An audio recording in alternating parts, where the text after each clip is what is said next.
Je me souviens, il y a quelques mois encore, je voyais des articles passer qui disaient qu'on allait être envahi par les burqas. Vous avez vu?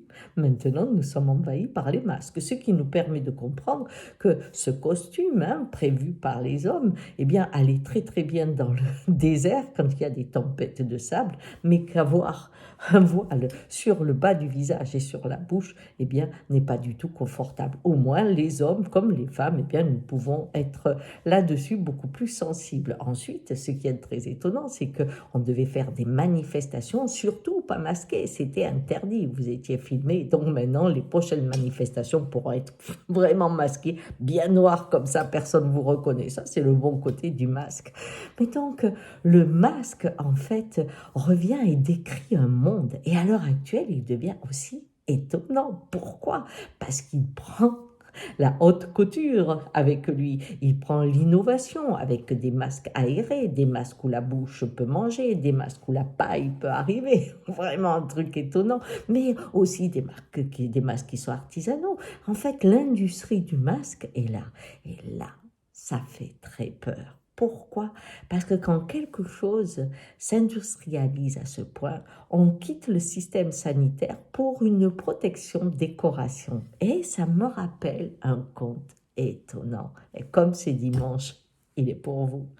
C'est un conte qui a des milliers d'années. Ça se passait dans un village il y a fort longtemps où il y avait un chef, un grand chef avec bien sûr des sujets et il faisait beaucoup la guerre. Et à un moment donné, il tombe et il se casse la jambe. C'est une catastrophe pour lui. Un chef avec une jambe cassée n'est plus un chef. Alors on l'abande, on l'immobilise et on lui dit, bah, il faudra prendre des béquilles. Et il ne veut pas. Alors évidemment, la cour, pour pouvoir faire en sorte que ce chef ne soit pas soumis à une position plus basse à cause de ses béquilles, eh bien la cour, pour essayer de l'aider, eh bien tous les hommes forts commencent à mettre des béquilles, ce qui fait que le chef peut aller avec ses béquilles puisque tout le monde les porte. Et du coup, il dit, oui, mais moi j'ai des béquilles de chef. Donc, il les fait sculpter et elles commencent à avoir des diamants. Et la cour, à ce moment-là, décide qu'elle va mettre aussi une forme de culture de la béquille, et il y en a des belles, des simples, et selon sa richesse, eh bien, on a des béquilles très différentes. Et le peuple, en voyant ça, on dit quand même, ils sont avec des béquilles, et nous, pourquoi on n'aurait pas droit à des béquilles? Donc, ils ont des simples morceaux de bois. Et puis, ces béquilles, c'est une façon de marcher. On se rend compte que quand on n'a plus la béquille, on a l'impression de devenir royal, de bien s'incarner, et le roi commence à aimer cet air que ça lui donne, cette prestance. Bien sûr, comme son genou s'était très très mal arrangé, eh bien, il sait qu'il va définitivement boiter. Donc, il continue à vivre ses béquilles avec la royauté qui leur convient. Et toute la cour se met aux béquilles, puis la population se met aux béquilles. Et à un moment donné, on apprend à vivre avec les béquilles, à travailler avec les béquilles. C'est tellement facile. Et quand les enfants naissent, eh bien, à la naissance, on leur crée des petites béquilles. Ce qui fait que dès qu'ils commencent à grandir, ils sont avec des béquilles. Et le temps passe, une génération, deux générations.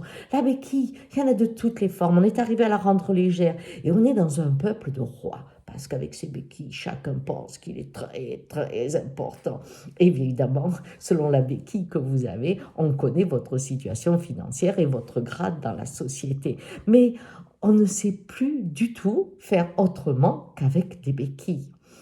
Et un jour, on voit deux étrangers arriver. Et on ne comprend pas, ils ont l'air très bizarres. Et ils font très, très, très, très peur.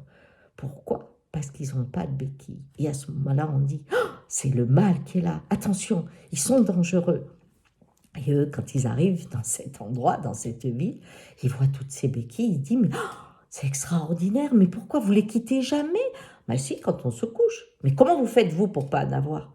Ah, mais nous, on n'en a jamais eu, personne ne s'est fait mal, donc on n'a pas de béquilles. Mais vous, tout le monde en a. Puis ils voient les enfants courir avec des béquilles dans la cour, ce qui est très étonnant, jouer. On voit des femmes travailler avec les béquilles qui sont devenues, pour certaines béquilles, des outils indispensables dans le travail.